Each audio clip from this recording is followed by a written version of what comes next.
جناب محمد رسول اللہ صلی اللہ علیہ وسلم کے فرمان کا احساس نہ ہو، مگر اتنا سمجھ لیجئے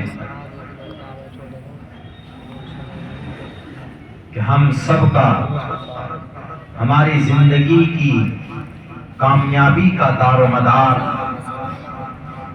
اللہ کے نبی علیہ السلام کی حدیث پر ہے، اور آپ کی جو باتیں بتائی، آپ نے جو باتیں پیش کی ہے قرآن کے تعلق سے، شریعت کے تعلق سے، وہی سچ ہے، وہی لا ریب ہے، باقی پوری دنیا جھوٹی ہے۔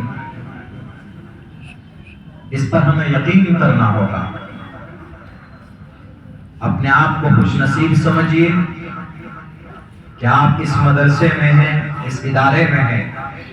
یہاں بیٹھ کر بہت سے بچے قرآن کریم سیکھ رہے ہوں گے۔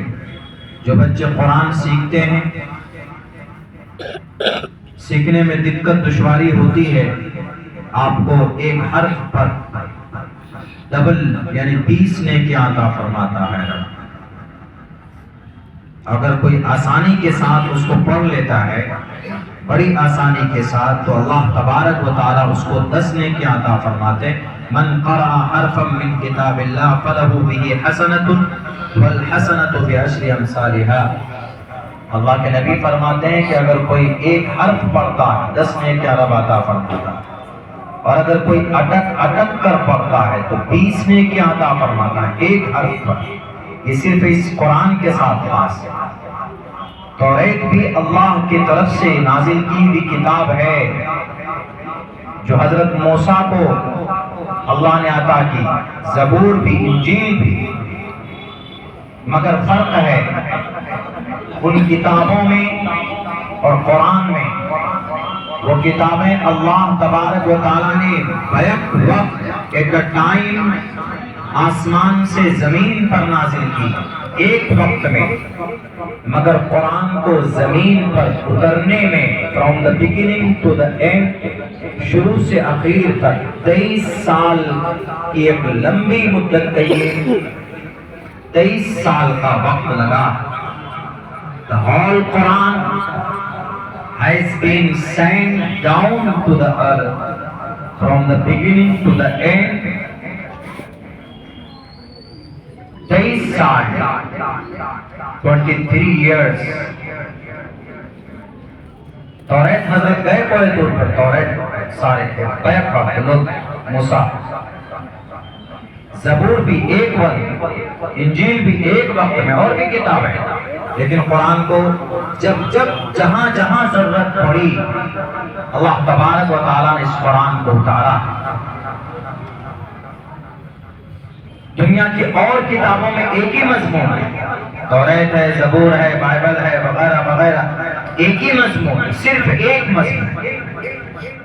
وہ کیا ہے؟ بس اللہ ایک اللہ کی عبادت کرو۔ یہ اور جیسے توریت، زبور، انجیل کے اندر یہ چیزیں پائی جاتی، مگر قرآن ایک ایسی کتاب ہے جس میں تمام دنیا کے مضامین کو اللہ نے جمع کیا، تمام دنیا کے مضامین۔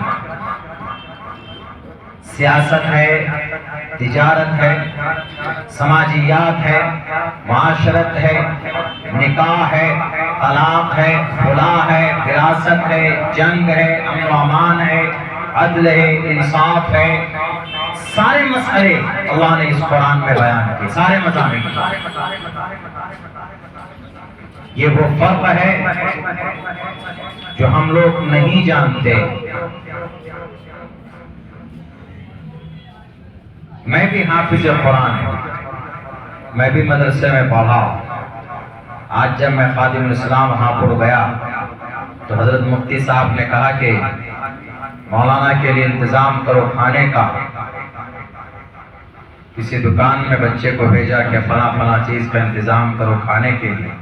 میں نے حضرت مفتی صاحب سے گزارش کی، میں نے کہا حضرت وہی کھانا چاہتا ہوں جو اس ادارے میں بنتا ہے، جو میں نے 8 سال تک میں نے جو کھانا کھایا ہے میں وہی کھاؤں گا۔ حالانکہ دسترخوان میں اور بھی ڈشیں اور بھی چیزوں کا انتظام کیا گیا، مگر میں نے وہی چیزیں کھائی، وہی روٹی اور وہی دال۔ اس سے بہتر زندگی آپ کو آپ کی زندگی کے اندر کوئی دوسرا حصہ نہیں مل سکتا جو بہتر زندگی آپ کی اس مدرسے کے اندر ہے۔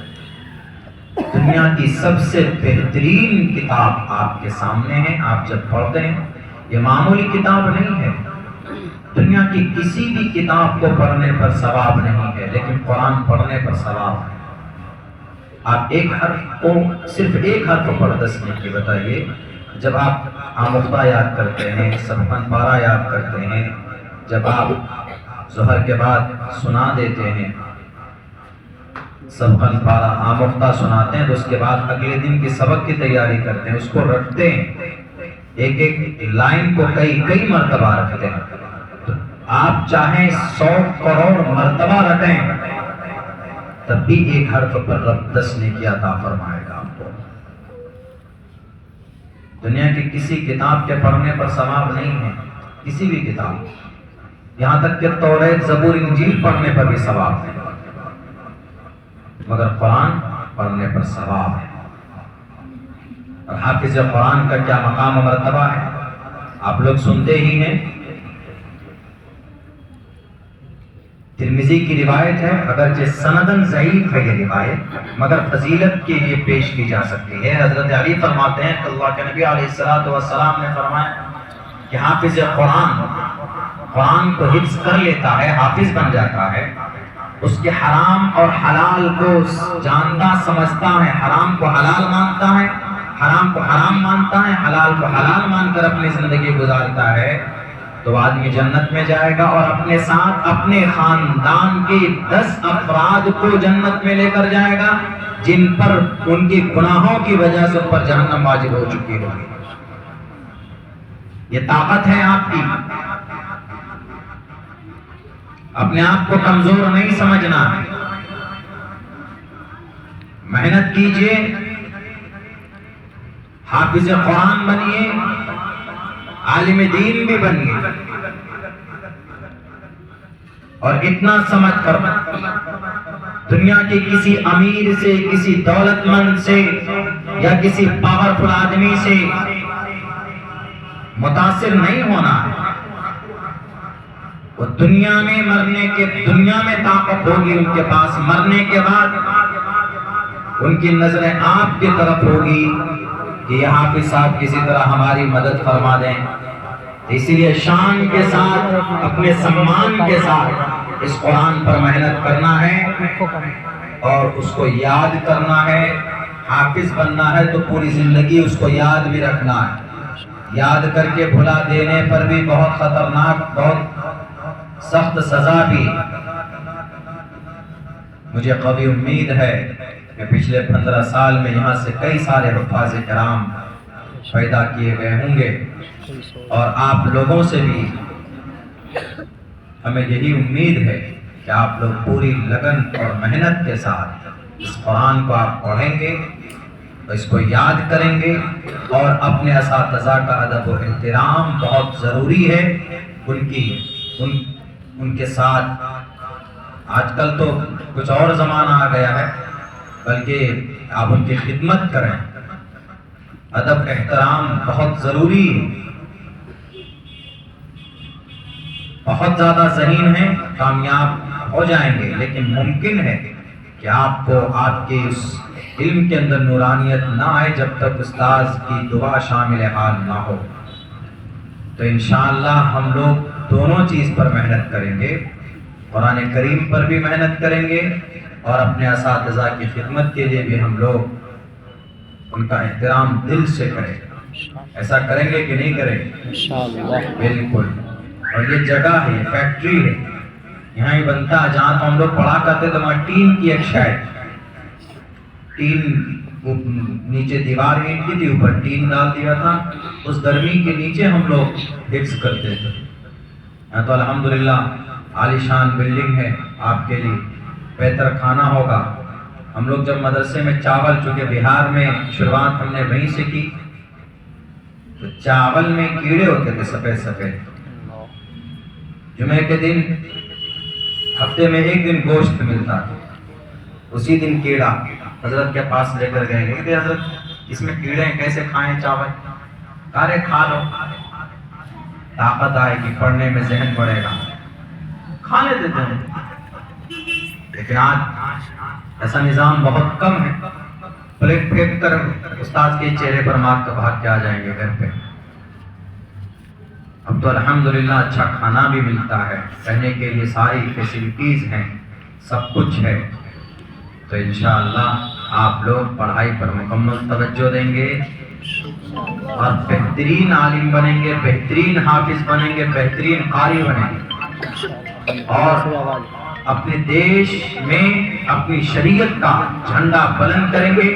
دیش کے اندر بھی، دیش کا بھی نام روشن ہوگا کہ بھئی بھارت کے اندر اچھے حفاظ، اچھے قراء، اچھے علماء پائے جاتے ہیں۔ انشاءاللہ محنت کریں گے، انشاءاللہ اللہ ہم سب کو عمل کی توفیق عطا فرمائے، اور ان کے آپ کے جو اساتذہ ہیں ان کے اندر بھی خلوص للہیت پیدا ہو، ان کی محنت کے اندر استقامت دے اللہ تبارک و تعالی۔ بہت بہت شکریہ، السلام علیکم ورحمۃ اللہ۔ دعا کرتے ہیں۔ ربنا آتنا فی الدنیا حسنة وفی الآخرة حسنة وقنا عذاب النار، ربنا ظلمنا انفسنا وان لم تغفر لنا وترحمنا لنكونن من الخاسرین، لا الہ الا انت سبحانک انی کنت من الظالمین۔ اے اللہ ہمارے صغیرہ کبیرہ گناہوں کو معاف فرما، ہماری تمام لغزشوں کو، کوتاہیوں کو درگزر فرما۔ یہ معصوم بچے ہیں، تیرے قرآن کریم کو سیکھنے، یاد کرنے کے لیے پہنچے ہیں، یا اللہ ان بچوں کو یا اللہ قرآن کریم کی حفاظت کے لیے منتخب فرما، یا اللہ اس ادارے کے اندر دین دگنی